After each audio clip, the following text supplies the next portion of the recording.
Hi guys, welcome back to our channel. In today's video, I am going to show you how to speed up video in Capcut. The first thing you need to do is to open the app, then click on New Project. After that, you will be in the editing page. Now, to speed up a video, you need first to import a video file into Capcut.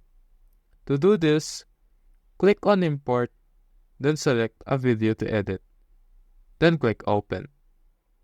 After importing the video, drag it to the timeline.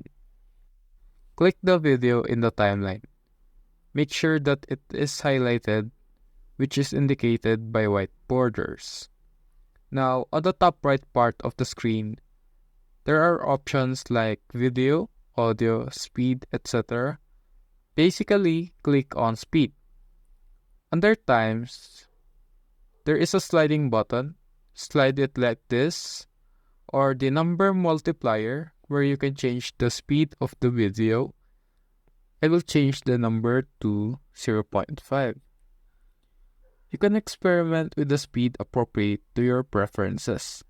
Take note that the speed also changes the time of the video, so be careful when editing. That is all for this video. Thank you for watching.